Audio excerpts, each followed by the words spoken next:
اچھے لوگوں کا مطلب بھی یہ نہیں ہے کہ خواجہ غریب نواز بن گئے وہ، اگرچہ مرید جو ہیں وہ اسی فریب میں رہتے ہیں کہ بس یہ وہی منزلیں ہیں، جیسے یہ نہیں سوچنا چاہیے، وہ دور چلا گیا۔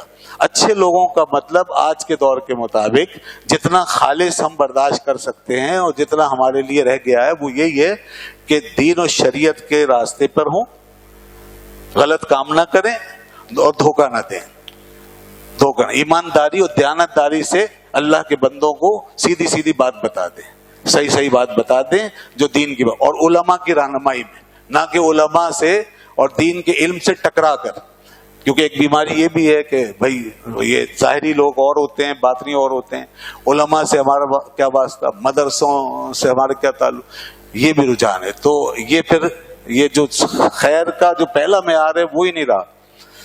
تو اس لیے اچھے لوگوں سے مراد یہ ہے جو میں نے ایک محدود تعریف کی ہے، اسی کے اندر رکھ کر دیکھا جائے کافی ہے، اتنا بھی اگر ہو جائے آج کے دور میں تو غنیمت ہے۔ تو بہرحال ہم جس دور میں ہیں وہ دور ایسے ایسے لوگوں کا دور ہے کہ جہاں علم و معرفت کے سمندر بہ رہے ہیں۔ داتا صاحب کا زمانہ یہ سمجھ لیں کہ ابتدائی زمانوں میں سے ایک لحاظ سے، اور یہ 400-500 سال ہی کا عرصہ بھی گزرا ہے، اور اس میں بڑے بڑے مشائخ کے نام خود انہوں نے جو ذکر کیے ہیں، مشائخ جن کا نام لیا اور جن سے ملاقاتیں کی، وہ معمولی لوگ نہیں تھے۔ جیسے ابو القاسم قشیری، بہت بڑا نام ہے، رسالہ قشیریہ تصوف کی مستند ترین کتاب ہے، اس کتاب کے مصنف ہیں ابو القاسم قشیری رحمۃ اللہ علیہ، ان سے داتا صاحب نے ملاقات کی۔ اسی طریقے سے شاہ ابو سعید ابو الخیر، کیا بات تھی ان کی، ابو علی سینا جن کی بات سن کے حیران رہ جائے، فقیرانہ حالت میں ابو علی سینا جیسے فلسفہ دان کے یہاں جا کے بیٹھے اور پھر ایک ہی جملے میں اس کی ساری نشستیں لپیٹ کے آ گئے، صرف ایک جملے میں۔ آپ وہاں جاتے ضرور تھے اور بیٹھ جاتے ایک کونے میں، اور ابن سینا زمانے کا سب سے بڑا فلسفی جو اپنے علم و حکمت کا بادشاہ تھا، اور منطق اور فلسفے میں ایک امام کا درجہ جس کو حاصل ہے، اور دنیا ٹھاٹے مارتی اس کے محفل میں اور اس کے حلقہ درس میں۔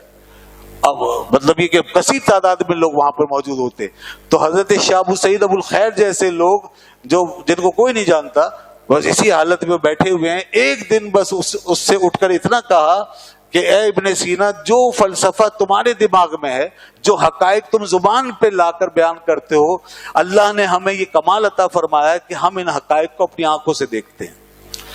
تو یہ ہے وہ نتائج اور حاصلات کہ وہ علم جو یہاں رہ جاتا ہے دماغوں میں، وہ ان صوفیہ کے یہاں قلب و جگر میں اترتا ہے، اور پھر اس سے حال بن کر وہ پھر ایک دنیا کی سیر ہو جاتی ہے، عالم باطنی کی ایک سیر بن جاتا ہے وہ۔ تو اب ایسے لوگوں سے داتا صاحب ملے، حضرت شاہ ابو الخیر